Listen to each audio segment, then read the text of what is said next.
Hello, everybody. Welcome to the Political Vigilante. My name is Graham Elwood. There is the Dark Knight photo shining the light of truth above us all. This article was submitted by Patreon supporter Logan D'Alessandro. Logan, I've owed you an article for a while. I'm sorry that fell through the cracks, but here is your article from actually a month ago that I've owed you. The U.S. job market is much worse than the official data suggests the full story. So Logan D'Alessandro has submitted a lot of great articles about stuff like the student loan bubble and the pension shortfall.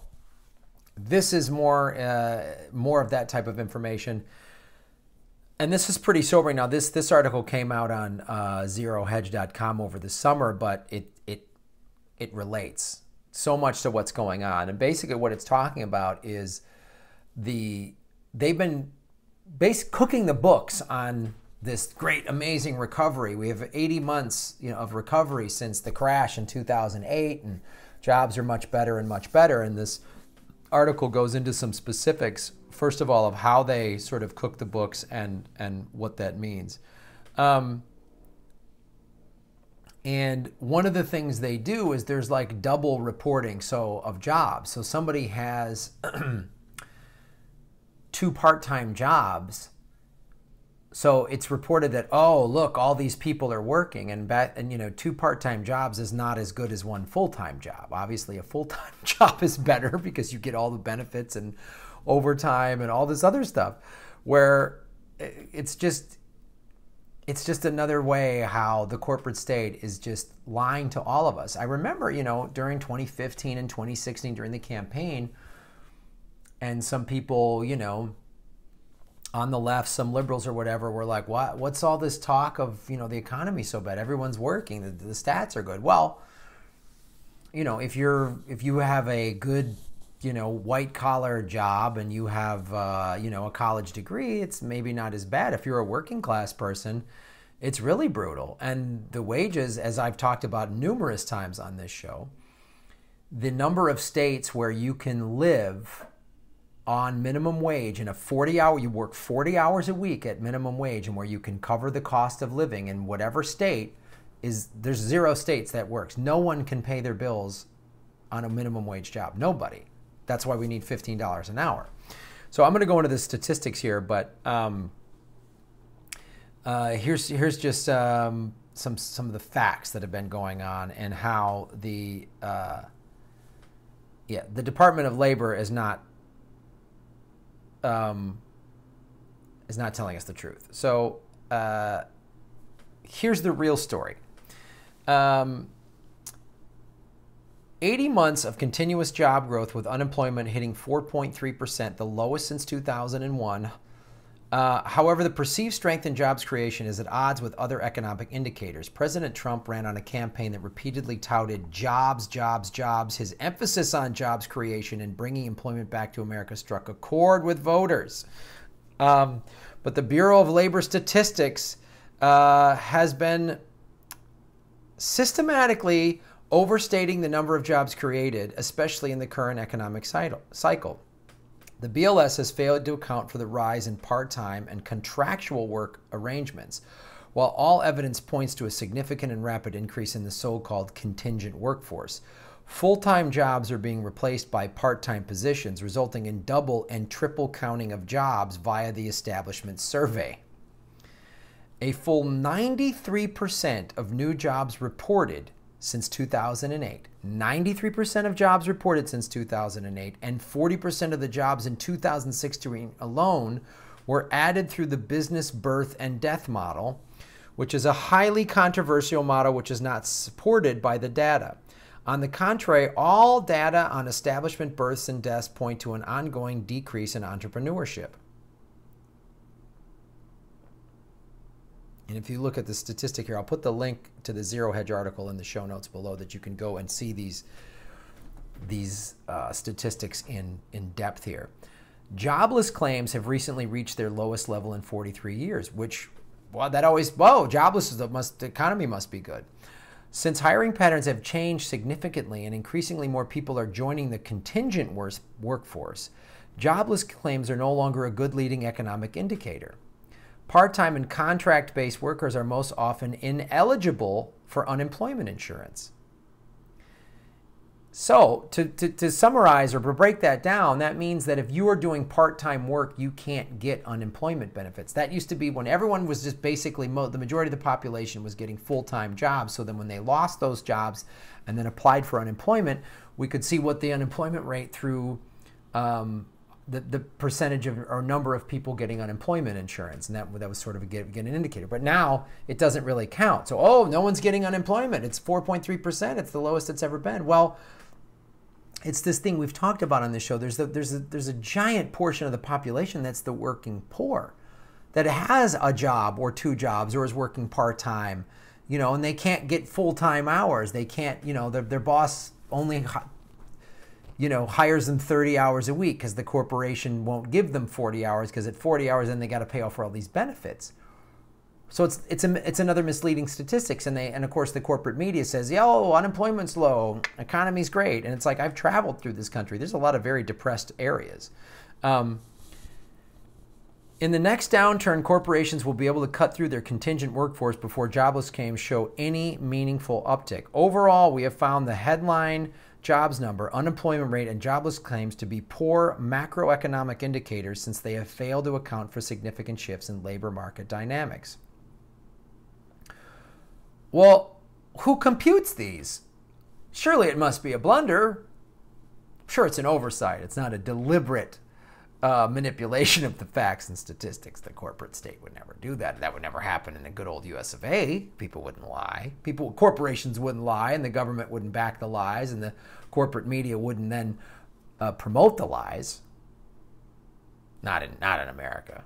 Well, we're making America great again. So there's the Non-Farm Payroll Employment Situation Report, the NFP, or the Jobs Report as is widely known, is calculated monthly by the Bureau of Labor Statistics, the BLS, and is released every first Friday of the month. The two most important statistics in the report are the number of jobs added each month and the unemployment rate. The data for these statistics are correlated through two separate surveys. The number of jobs added to the economy comes from the Establishment Survey. Basically, the BLS sends out the following survey to sample of about 146,000 businesses. They just sent out this sample, and you can see it in the show notes below. So then you just see the jobs added, and that's how they come up with the numbers going up like that. So then they double and triple counting of jobs is the Establishment Survey due to the translation to a gig economy.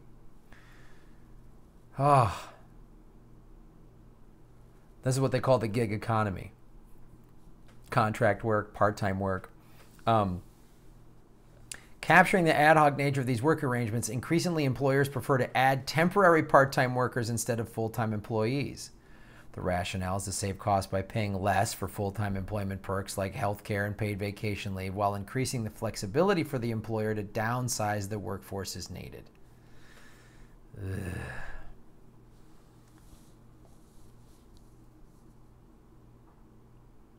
A few decades ago, part-time and contractual work was mostly utilized in seasonal industries like retail, food service, and construction. It has recently sped to manufacturing, technology, airlines, telecoms, financials. Gee, that must have been, I wonder why that happened. So, this is what contingent workers are facing. And this is, again, more of why this is such bullshit. This jobs is great and unemployment's down. Woo! Contingent workers have a median hourly pay of about $13 an hour compared to $18 an hour for full-time workers, accounting to 38% lower remuneration. So you would think with all these jobs and the unemployment so low, everyone must be working and it must really be helping the economy because everybody's got all this disposable income. Nope. 28.5% of part-timers were laid off in the previous year compared to 8.2% for full-time employees, which again doesn't influence the statistics. When a company lays off part-time employees, it doesn't get counted in these statistics. Payroll taxes, or excuse me, Poverty taxes. 33.1% of core contingent workers earn $20,000 or less per year, while only 10.8% of full-time workers fall within that category. A third of the country is earning $20,000 or less per year. And then only 10% of full-time workers fall within that category. So that's 40-some% of the population is making 20 grand or less a year. You can't live on 20 grand a year. I mean, you barely get by on 20 grand a year. Only 18% of contingent workers had employer-provided health benefits compared to 56% of regular workers. Gee, I wonder why we want single payer and universal health care and Medicare for all, whatever the fuck you want to call it. I wonder why we want all those things with these numbers. Part-time employees rely on programs like Supplemental Nutrition Assistance Program, for example, like food stamps. Yeah, it's like, oh, if they have a job, why are they getting food stamps? Because they're not making enough money. They're making, on average, $5 an hour less. They don't have any benefits, so they need help from the government. Which is why if the government regulated these damn corporations, it would be spending less money. The corporations paid real wages. These companies are enjoying record fucking profits. And that's why I couldn't vote for somebody like Hillary Clinton, because she takes money from corporations. And I don't know how anybody can vote for any of these corporate Democrats, because they are partly screwing this over. 8 years of Obama, he helped create this. After 8 years of Bush, that helped create this. After 8 years of Clinton, that helped create this. So it's, read through this. It's really fascinating information, and it's something that just shows you another way that they're just everything is a goddamn lie. Everything they tell us is a goddamn lie. It's unbelievable.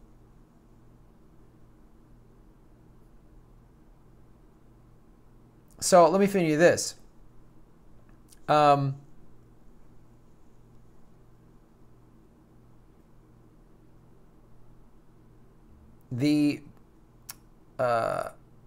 No one knows how many of the BLS, Bureau of Labor Statistics, jobs were double and triple counted part-time positions. According to some studies, Harvard, Princeton, etc., most of the jobs added after 2005 were indeed part-time jobs. Therefore, if according to official numbers, we added a net 6.7 million jobs over the past 9 years and most were part-time jobs, while the birth and death model added 6.3 million of these jobs, this means that the actual number of full-time jobs has declined significantly. That's pretty sobering. By this measure, jobs market has never recovered from the 2008 recession.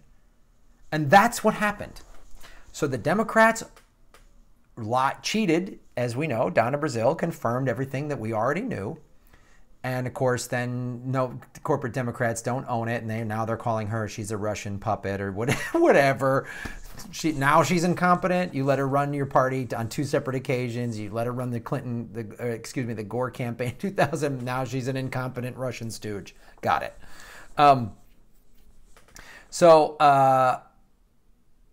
Had they come up with they didn't listen to the majority of Americans who were like, hey, we need help. We haven't recovered from 2008.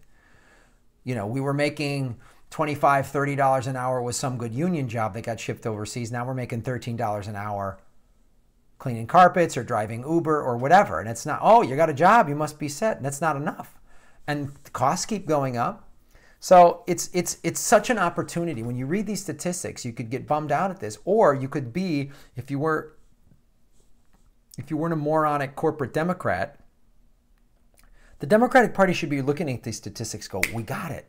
Let's go progressive. If we go progressive, man, we'll get the whole country on our side. As Hedges says, they would win election after election after election if they went to a progressive populist and backed workers. That's why third party, whatever it is going to look like. It's going to need to have labor in there. It's need to have a big thing. The Green Party talks about labor reform. There's a lot of unions are talking about forming a third party that's full of labor, that's pro-labor. That's what we need, because labor unifies everybody.